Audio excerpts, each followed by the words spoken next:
thought, it was a hard-fought match, a playoff atmosphere. DC, I thought, played well and battled hard and made it difficult on us all over the field, like we knew they would. We know the heart of the team of DC United. We know that they're going to make you earn every inch at all moments of the game, and that's what the game was like today. And we managed to get one and get a big lead, and now set ourselves up to go back home and now push the game there. On the goal, was that a set play where Sasha runs up and it stops and the defense adjusts? Yeah, there's a lot of little set plays that we build into little movements to try and unsettle the team or try to keep them guessing. So it's always kind of up to Sasha to be the quarterback of these different moments and decide what play we're going to use and when. So and then it's not just that. It's a great ball in the box, which I thought he served a bunch of great balls all night. And then Dax does enough to gain a little bit of room and finish the goal. So good job from those two. You said during the week that the playoffs are kind of like a different atmosphere, a different animal.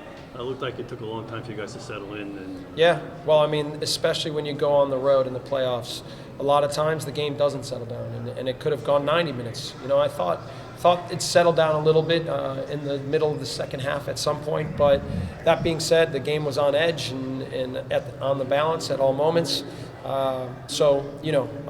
Big credit to our guys to come into a tough place to play against a good team and get a 1-0 lead. Was Zubar's challenge on Halski, were you ever worried at any point that he might produce worse than he got on? No, I didn't think so. It looked like he got ball, and it was an aggressive challenge, obviously, but you could argue that it wasn't even a foul because I think he got ball. So, one of the things with some of these guys that come over from different leagues is sometimes fouls are interpreted here differently than they are in different places. So, but thought yellow card was fair.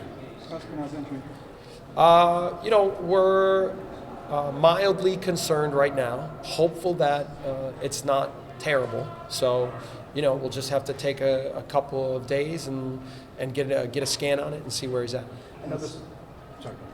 You guys managed to hold United to 0 shots on goal. How are you able to do that?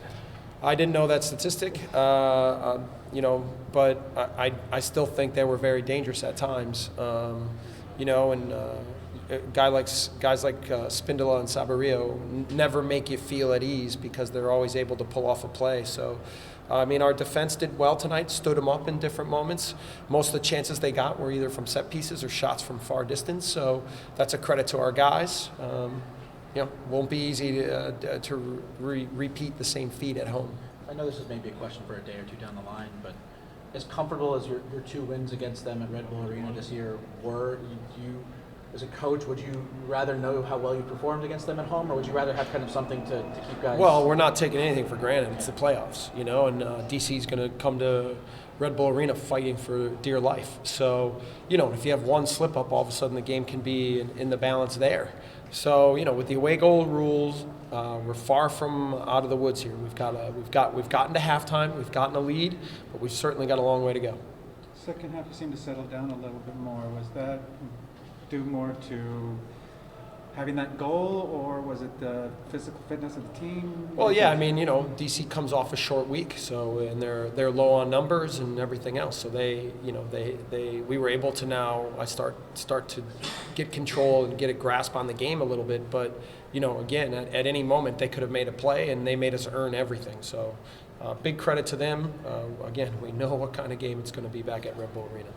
It looked like in the beginning, Spindler kind of, had his way with the defense a little bit on both sides as he was moving around. Did you make an adjustment at that point or not? Well, we just talked at halftime about standing him up and not falling for his tricks and little flicks and little games that he likes to play, and just staying focused on doing the job. So,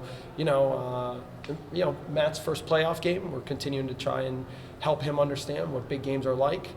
He picked up the yellow on the play in the first half, but then the rest of the half I thought he was almost perfect. So, very good very good. Not an easy job on a Spindola. He's the heart of their team. He makes things happen. He's not an easy guy to play against.